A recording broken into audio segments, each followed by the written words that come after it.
नमस्ते विद्यार्थी मित्रों। धोरण 10 सामाजिक विज्ञान विद्यार्थी मित्रों, आज આપણે એક નવા જ પ્રકરણની શરૂઆત કરવાની છે। પ્રકરણ 13 ઉત્પાદન ઉદ્યોગો। તો આજે જે ઉત્પાદનના ઉદ્યોગો વિશે આપણે અભ્યાસ કરવાનો છે। વિદ્યાર્થી મિત્રો, એક બાબત પણ ધ્યાનમાં રાખવા જેવી છે કે જે દેશની અંદર ઉદ્યોગોનું પ્રમાણ વધારે હશે એ દેશનો આર્થિક વિકાસ ઝડપી થશે। સાથે સાથે ઉદ્યોગોનું પ્રમાણ વધારે હોવાને કારણે ત્યાં આગળ વસવાટ કરતા લોકોને રોજગારી પણ પૂરી પાડવામાં આવતી હોય છે। એના કારણે કોઈ પણ દેશની અંદર ઉદ્યોગોનું પ્રમાણ વધુ હોય એવા પ્રકારની ઈચ્છા દરેક દેશ ધરાવતા હોઈએ છે। આજે ભારત દેશની અંદર ધીરે ધીરે ઉદ્યોગોનું પ્રમાણ વધી રહ્યું છે। આજે આપણે દેશ વિદેશમાંથી ઉદ્યોગોને ભારત દેશમાં આવકારી રહ્યા છીએ। એનું કારણ એ છે કે જેના બે ફાયદા થતા હોય, લોકોની રોજગારી મળે, સાથે સાથે દેશની આર્થિક વિકાસની ગતિ પણ વધારે પકડતી આપણને જોવા મળતી હોય છે। એટલા માટે તો ઉદ્યોગ એટલે શું, કોને આપણે ઉદ્યોગ કહીએ છીએ એની વ્યાખ્યા આપણે જોઈએ તો મનુષ્ય દ્વારા પોતાની બૌદ્ધિક, સાંસ્કૃતિક અને આર્થિક ક્ષમતા પ્રમાણે કુદરતી સંસાધનોના રૂપને બદલીને ઉપયોગમાં લાવી શકાય એવી પ્રક્રિયાને ઉદ્યોગ કહેવામાં આવે છે।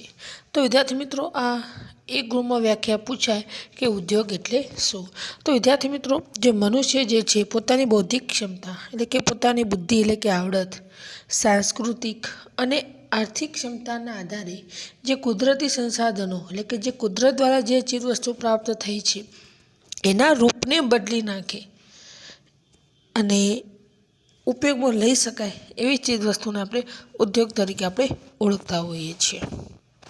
દાખલા તરીકે આપણને ખ્યાલ છે કે શેરડી એ કુદરતી સંસાધન છે, એને ઉદ્યોગમાં લઈ જઈને આપણે ગોળ બનાવીએ, ખાંડ બનાવીએ, આ ઉદ્યોગ છે। એટલે કે માનવી પોતાની બુદ્ધિ, સાંસ્કૃતિક અને આર્થિક ક્ષમતાના આધારે જે કુદરતી સંસાધનો છે એના રૂપને બદલીને ઉપયોગમાં લઈ શકાય એવી પ્રક્રિયાને આપણે ઉદ્યોગો કહેતા હોઈએ છીએ। વિદ્યાર્થી મિત્રો, ઉદ્યોગો માટે જે કાચો માલ છે એ પણ કુદરત દ્વારા આપણને જ પ્રાપ્ત થતો હોય છે। આપણા દેશમાં ઉદ્યોગોની પરંપરા સિંધુ ખીણની સભ્યતાથી ચાલી જ આવે છે। વિદ્યાર્થી મિત્રો, એવું જરૂર નથી કે ઉદ્યોગો અત્યારે છે, પ્રાચીન સમયથી ભારતમાં ઉદ્યોગો હતા। સિંધુ ખીણની સંસ્કૃતિ જે હતી એ સમયમાં, કારણ કે ભારત દેશની સૌથી પ્રાચીન સંસ્કૃતિ સિંધુ ખીણની સભ્યતા છે અને આ સિંધુ ખીણની સભ્યતાથી જ આપણા ભારત દેશની અંદર આપણા ભારત દેશની અંદર ઉદ્યોગો સ્થપાતા આવ્યા છે। એટલે કે સિંધુ ખીણની સભ્યતામાં પણ ઉદ્યોગો હતા। સિંધુ ખીણમાં સમયમાં ભારતમાં સુતરાઉ કાપડ, માટીના વાસણો અને કાંસાની વસ્તુઓ તથા મણકા બનાવવામાં આવતા હતા। વિદ્યાર્થી મિત્રો, આપણે જોઈએ તો પ્રાચીન સમયમાં એટલે કે સિંધુ ખીણની સંસ્કૃતિના સમયમાં નાના મોટા ઉદ્યોગો હતા અને એ ઉદ્યોગમાંથી વિવિધ પ્રકારની ચીજવસ્તુ બનાવવામાં આવતી હતી। અલગ અલગ પ્રકારની ચીજવસ્તુઓનું ઉત્પાદન પણ કરતા અને એમાં બનાવવામાં પણ આવતી, જેનાની અંદર આપણે જોઈએ તો સુતરાઉ કાપડ બનાવવામાં આવતું હતું, માટીના વિવિધ પ્રકારના વાસણો બનાવવામાં આવતા હતા, વિવિધ આકારના વાસણો ઉદ્યોગોમાંથી બનાવવામાં આવતા, ત્યાર પછી કાંસાની વસ્તુઓ બનાવવામાં આવતી હતી। એ સમયમાં આપણે કાંસાનો ઉપયોગ થતો હતો, આ ઉદ્યોગ છે। અને વિવિધ પ્રકારના મણકા બનાવવામાં આવતા, જેનો ઉપયોગ ઘરેણાં બનાવવા માટે કરવામાં આવતો હશે। તો આ ચીજ વસ્તુ એ સમયે બનાવવામાં આવતી। પરીક્ષામાં એક પ્રશ્ન એવો પણ પૂછાય કે સિંધુ ખીણ સમયના ઉદ્યોગોમાં કેવા કેવા પ્રકારની ચીજવસ્તુ બનાવવામાં આવતી હતી, તો સુતરાઉ કાપડ, માટીના વાસણો અને કાંસાની વસ્તુઓ તથા મણકા બનાવવામાં આવતા હતા। તો આવા પ્રકારની ચીજવસ્તુઓ બનાવવામાં આવતી એ સમયમાં। આગળ આપણે જોઈએ 18મી સદી સુધી ભારત વહાણો બનાવવાના ઉદ્યોગોમાં આગળ હતો. એ સિવાય ઉદ્યોગ અને ગૃહ ઉદ્યોગોમાં પણ આગળ હતો. વિદ્યાર્થી મિત્રો, આ 21મી સદી છે. એક સદી બરાબર 100 વર્ષ થાય. બરાબર છે, એક સદી બરાબર 100 વર્ષ. તો 18મી સદી સુધી ભારત દેશની અંદર વહાણો બનાવવામાં આવતા. વિદ્યાર્થી મિત્રો, ભારત દેશને એક વિશાળ દરિયા કિનારો પ્રાપ્ત થયો છે. 7,500 કરતાં પણ વધારે દરિયા કિનારો છે. એના કારણે આપણે અહીંયા ઘણા બધા નાના મોટા બંદરો પણ વિકાસ પામ્યા છે. એટલા માટે પ્રાચીન સમયથી વહાણો બનાવવાના ઉદ્યોગોમાં ભારત દેશ સૌથી આગળ પડતો હતો. દેશ વિદેશમાં કોઈને નાના મોટા વહાણો બનાવવા હોય તો એ ભારત દેશ પાસે આવતા હતા. એ સિવાય ગૃહ ઉદ્યોગોમાં પણ ભારત દેશ આગળ હતો. તો ગૃહ ઉદ્યોગ કોને કહેવાય? તો ઘરમાં બનાવવાની જે ચીજવસ્તુઓ હોય ને આપણે ગૃહ ઉદ્યોગ કહીએ છીએ, જેમાં મૂડી રોકાણની જરૂરિયાત બહુ જ ઓછી હોય છે. એવા ઉદ્યોગને આપણે ગૃહ ઉદ્યોગ કહેતા હોઈએ છીએ. જ્યારે સુતરાઉ કાપડ, મલમલનું કાપડ, ધાતુના વાસણો તથા આભૂષણની વિદેશમાં ખૂબ જ માંગ રહેતી હતી. વિદ્યાર્થી મિત્રો, ભારત દેશમાં એવી ઘણી બધી ચીજવસ્તુનું ઉત્પાદન થતું હતું જેનું વિદેશમાં ઘણી બધી માંગ રહેતી હતી. દાખલા તરીકે આપણે જોઈએ તો સુતરાઉ કાપડ છે, મલમલનું કાપડ છે, ધાતુના વાસણો છે, આભૂષણો છે વગેરે જેવી ચીજવસ્તુઓની વિદેશમાં ખૂબ જ માંગ રહેતી હતી. ઘણા બધા લોકો એવા પણ હતા કે આવા પ્રકારની ચીજવસ્તુઓ ભારતમાં બનેલી હોય તો જ ખરીદવાનો આગ્રહ રાખતા હતા. આપણે અગાઉના ધોરણમાં પણ ભણી ગયેલા છે. પ્રાચીન સમયમાં ભારત દેશને સોને કી ચિડિયા કહેવામાં આવતી, કારણ કે આપણે આર્થિક રીતે એટલા સદ્ધર હતા. કિંમતી ચીજવસ્તુઓની આપણે આયાત નિકાસ કરતા હતા. તો આપણે જોઈ ગયા કે સુતરાઉ કાપડ, મલમલનું કાપડ, ધાતુના વાસણો છે, આભૂષણો છે, જે ભારતની બનાવટની ખૂબ જ માંગ રહેતી વિદેશમાં.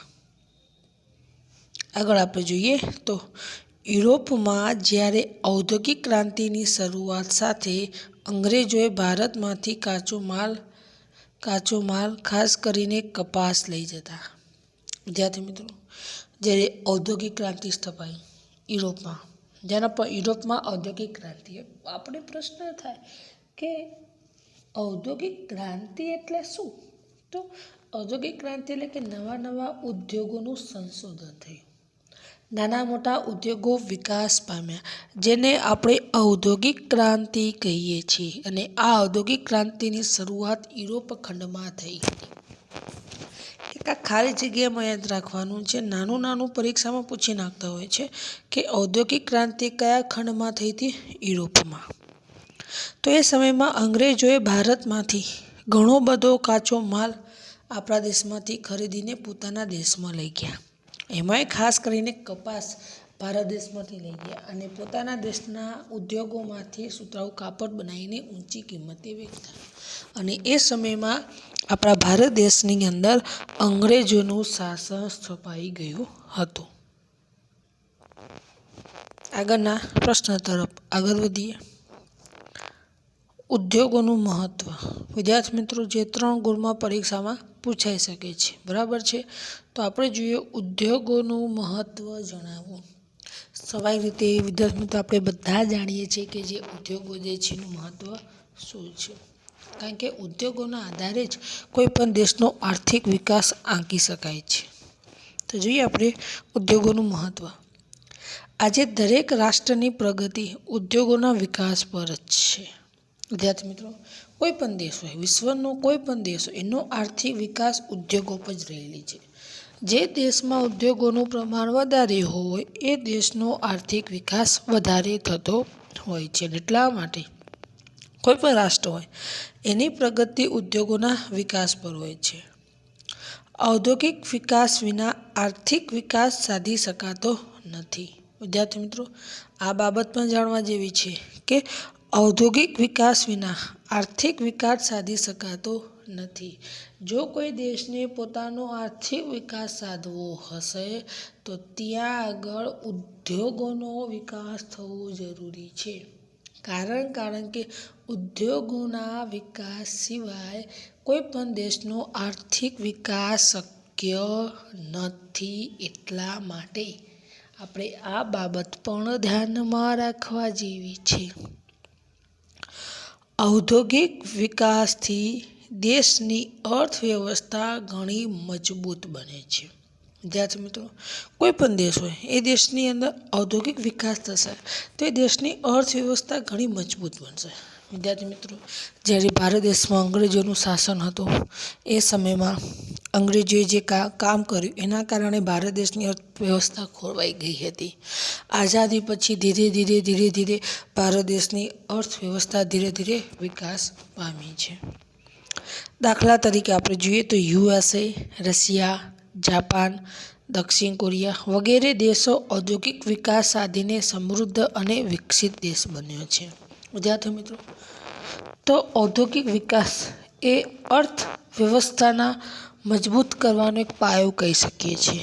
ઘણા દેશોની અંદર ઔદ્યોગિક વિકાસના કારણે એ દેશો સમૃદ્ધ બન્યા છે. દાખલા તરીકે USA એટલે કે America, United states of America, Russia છે, જાપાન છે, દક્ષિણ કોરિયા છે વગેરે દેશો ઔદ્યોગિક વિકાસ સાધીને શું બન્યા છે? સમૃદ્ધ બન્યા છે. આજે આ દેશોને આપણે વિકસિત કહીએ છીએ. ત્યાં આગળ માનવ વિકાસ આંક પણ ઘણો બધો ઊંચો છે. એટલે આ બાબત પણ જાણવા જેવી છે. જે દેશમાં ઉદ્યોગોનો વિકાસ થયો નથી અથવા ઓછો થયો છે તે દેશો કુદરતી સંસાધનોનો ઉપયોગ ઉદ્યોગોના કાચા માલ તરીકે કરી શકતા નથી. વિદ્યાર્થી મિત્રો, ધ્યાન આપજો. જે દેશોમાં ઉદ્યોગોનો વિકાસ થયો નથી, ઘણી જગ્યાએ એવું પણ હોય કે ઘણા એવા દેશો હોય કે જ્યાં ઉદ્યોગોનો વિકાસ થયો નથી અથવા તો ખૂબ જ ઓછો થયો હોય, તો એ દેશો કુદરતી સંસાધનોના ઉપયોગ કરી શકતા નથી, કાચા માલ તરીકે ઉપયોગ કરી શકતા નથી. દાખલા તરીકે આપણે જે આપણો ભારત દેશનું ઉદાહરણ લઈએ આપણે, તો કદાચ જો ભારત દેશમાં ઉદ્યોગોનો વિકાસ ન થયો હોય તો પછી આપણે જે કુદરતી સંસાધનો એટલે કે જે કાચો માલ છે એનો ઉપયોગ જ ના કરી શકીએ. કારણ કે કાચો માલનો ઉપયોગ ત્યારે જ કરી શકીએ જ્યારે આપણી પાસે ઉદ્યોગો હોય ત્યારે જ. અને એટલા જ માટે ઉદ્યોગોનું પ્રમાણ વધારે હોવું એ જરૂરી બન્યું છે. આવા દેશોને પોતાની કુદરતી સંસાધનોને ઓછા મૂલ્યે વેચીને તે જ કાચા માલમાંથી બનેલી વસ્તુઓ મોંઘા ભાવે વિદેશો પાસેથી ખરીદવી પડે છે.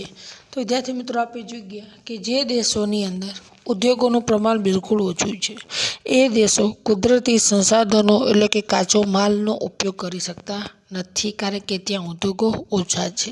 જેથી કરીને આવા દેશો શું કરશે કે ઓછી કિંમતે પોતાના દેશમાં રહેલો કાચો માલ બીજા દેશોમાં વેચી દેશે, પણ ઓછી કિંમતે. અને જ્યારે વિદેશમાંથી વિવિધ પ્રકારની બનેલી ચીજ વસ્તુઓ એટલે કે એમના જ કાચા માલમાંથી બનેલી ચીજ વસ્તુઓ ઊંચી કિંમતે વિદેશ પાસેથી ખરીદે છે, એના કારણે એ દેશનો વિકાસ સંભવ નથી. એટલા માટે જુદા જુદા દેશોની અંદર આજે ખાસ કરીને ઉદ્યોગોનું પ્રમાણ વધારે હોવું એ જરૂરી બન્યું છે. આથી આવા દેશોનો ઔદ્યોગિક વિકાસ સાધી શકતા નથી અને તેમને આર્થિક વિકાસ રૂંધાઈ જાય છે. જેના કારણે જે દેશની અંદર આવા પ્રકારની સ્થિતિ હોય, ઉદ્યોગો ન હોય, કાચો માલ બીજા દેશમાં વેચી દેવો પડતો હોય અને એમના જ કાચા માલમાંથી બનેલી ચીજ વસ્તુ ઊંચી કિંમતે ખરીદી કરવી પડતી હોય, આવી સ્થિતિ ધરાવનારા દેશોનો ઔદ્યોગિક વિકાસ થઈ શકતો નથી અને એમનો વિકાસ શું થઈ જાય છે? રૂંધાઈ જાય છે. આ પ્રકારની સ્થિતિ સર્જાય છે. આમ દેશોમાં ઉદ્યોગો સ્થાપવાથી ઉત્પાદનમાં વધારો થાય છે અને લોકોનું જીવન ધોરણ ઊંચું આવે છે.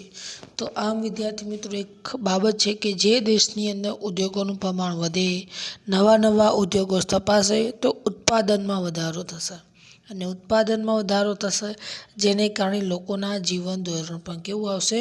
ઊંચું આવશે. અને એટલા જ માટે આજે વિશ્વનો કોઈ પણ દેશ હોય, ભારત દેશની વાત નથી, વિશ્વનો કોઈ પણ દેશ હોય, દરેક દેશ પોતાના દેશની અંદર ઉદ્યોગોનું પ્રમાણ વધે એ માટે કામ કરતો જ હોય છે.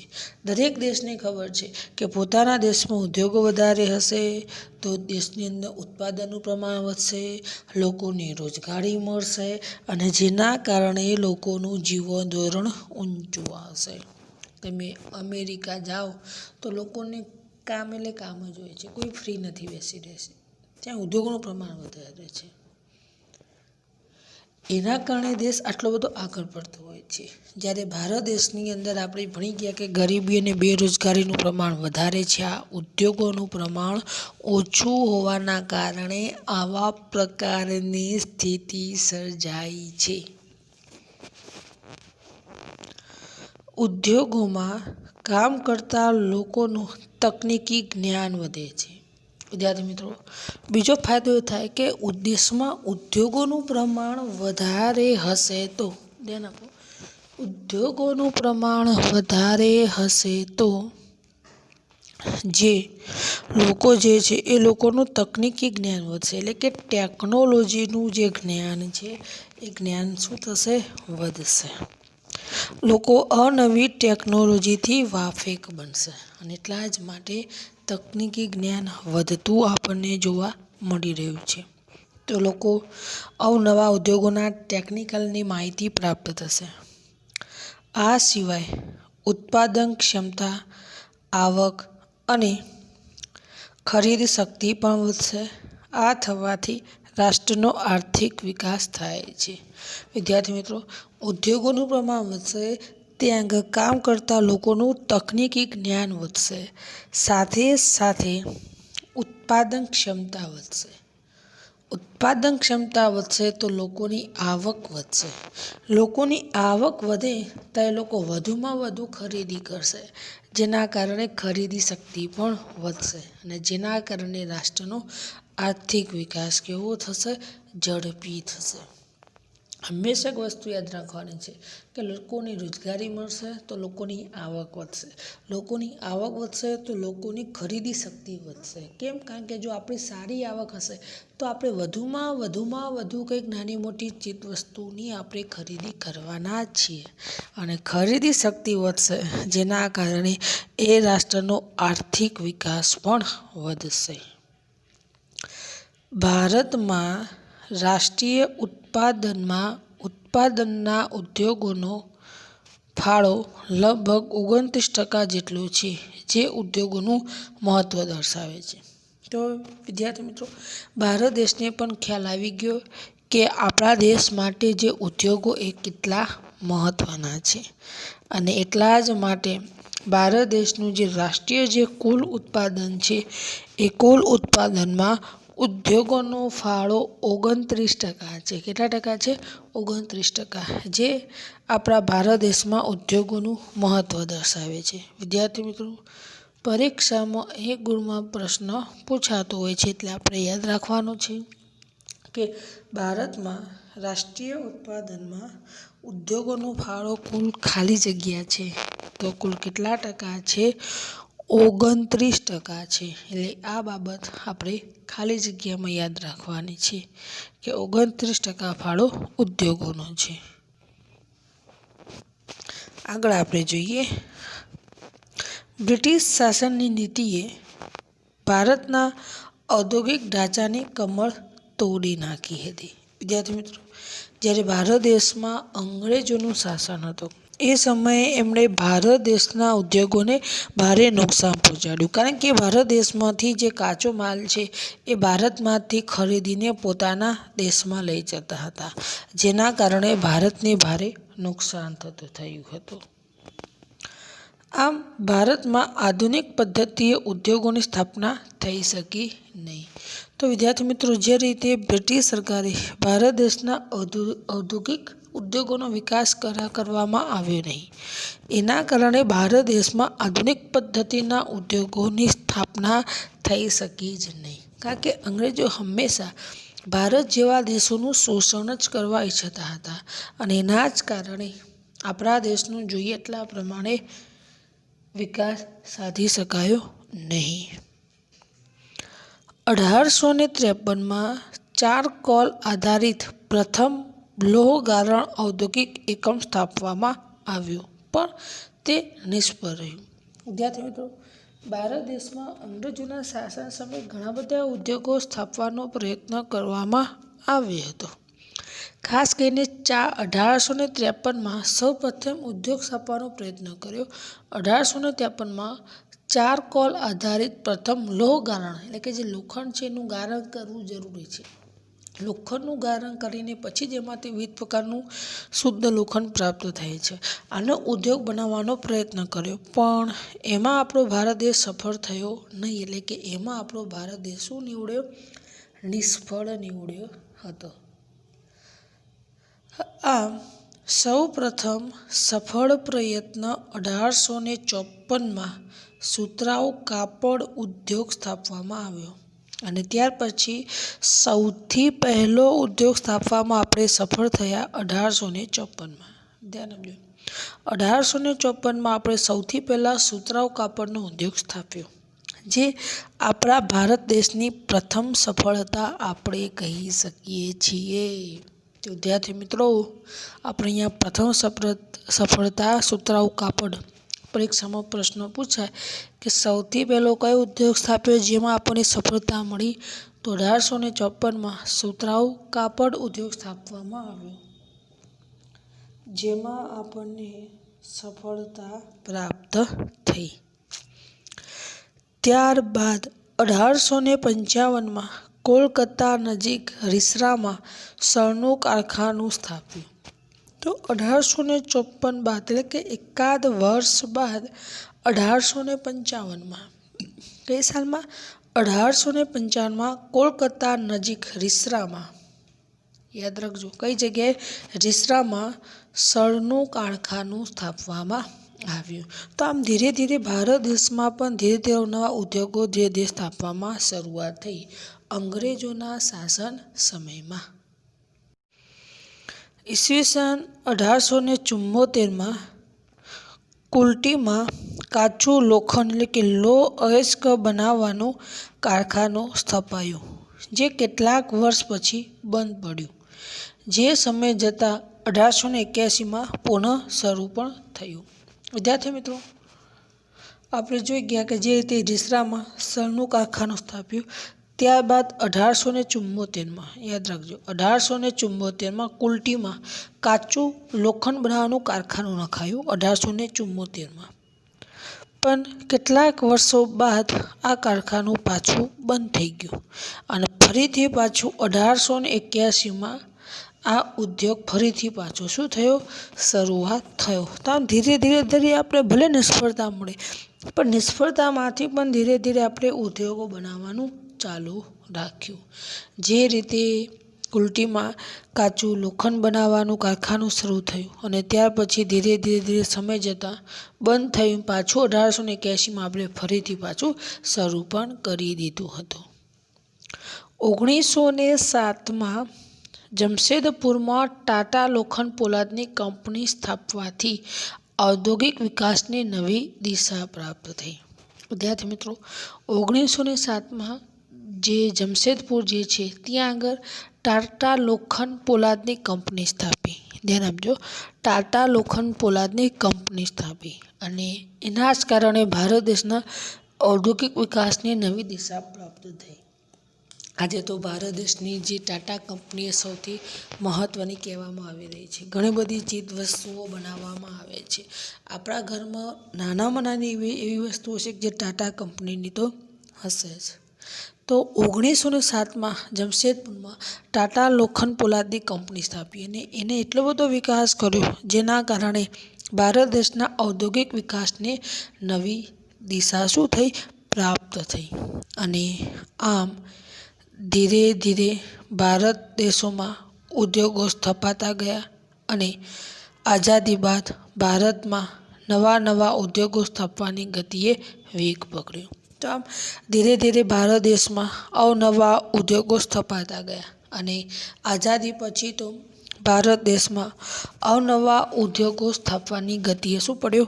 વેગ પકડ્યો, અને ધીરે ધીરે નવા ઉદ્યોગો સ્થપાઈ ગયા. પણ ભારત દેશનું સૌથી વધુ નુકસાન આપણને અંગ્રેજોના શાસન સમયે જ મળ્યું છે. જોઈએ આપણે અંગ્રેજો એટલે કે બ્રિટિશરોનું શાસન જ્યારે ભારતમાં હતું ત્યારે ભારતમાંથી ઓછી કિંમતે કાચો માલ ખરીદીને પોતાના દેશમાં લઈ જતા. વિદ્યાર્થી મિત્રો, આપણે જોઈએ તો અંગ્રેજો એક એવા વ્યક્તિ હતા કે જે ભારત દેશમાં જે કાચો માલ છે એ ઓછી કિંમતે ખરીદીને પોતાના દેશમાં લઈ જતા હતા. આ રીતે અંગ્રેજો આપણું શોષણ કરતા હતા. દેશ આપણો છતાં પણ આપણે ગુલામીમાં હતા અને એ સમયમાં ઓછી કિંમત એટલે કે નીચી કિંમતે કાચો માલ ખરીદીને એ માલ પોતાના દેશમાં લઈ જતા આપણને જોવા મળી રહ્યા છે. અંગ્રેજોના દેશમાંથી જે માલ ભારતમાં આવતો તે ઊંચી કિંમતે આવતો. વિદ્યાર્થી મિત્રો, તમે જુઓ, અંગ્રેજો ભારતમાંથી કાચો માલ ઓછી કિંમતે ખરીદી જતા અને અંગ્રેજોના દેશમાંથી એટલે કે ઇંગ્લેન્ડમાંથી જે માલ ભારત દેશમાં આવતો એ માલ ખૂબ જ ઊંચી કિંમતે ભારત દેશમાં આવતો, એટલે કે ખૂબ જ ઊંચી કિંમતે ભારત દેશની અંદર વેચવામાં આવતો હતો. આવા પ્રકારની સ્થિતિ અંગ્રેજોના શાસન સમયે હતી. અંગ્રેજોએ ભારતના ઉદ્યોગોને પડી ભગાવવા માટે ખૂબ જ પ્રયત્નો કર્યા, જેના કારણે આપણા ઉદ્યોગો પડી ભાગ્યા અને આપણા દેશમાં કારીગરો ગરીબ અને બેકાર બન્યા. વિદ્યાર્થી મિત્રો, જ્યારે અંગ્રેજોનું ભારત દેશમાં શાસન હતું એ સમયમાં અંગ્રેજો એવા ઘણા બધા પ્રયત્નો કર્યા કે જેના કારણે આપણા ઉદ્યોગો પડી ભાગ્યા, જેથી કરીને એમનો ફાયદો થાય અને એટલા માટે એમને ભારત દેશના ઘણા બધા ઉદ્યોગોને તોડી પાડવાનો પ્રયત્ન કર્યો અને એના જ કારણે ભારત દેશની અંદર જે કારીગર વર્ગ હતો એ ગરીબ અને શું બન્યો? બેકાર બન્યો. લોકોને રોજગારી પ્રાપ્ત થઈ શકતી નહોતી, કારણ કે અંગ્રેજોની પહેલેથી જ ઈચ્છા ભારત દેશનું શોષણ કરવાનું હતું. પણ હવે આઝાદી પછી ધીરે ધીરે ભારત દેશમાં ઉદ્યોગોનું પ્રમાણ વધતું ગયું અને આજે આપણે વિશ્વની અંદર સૌથી મોટી અર્થવ્યવસ્થાની અંદર આજે આપણે સામેલ છીએ. આ ભારત દેશનો વિકાસ દર્શાવે છે.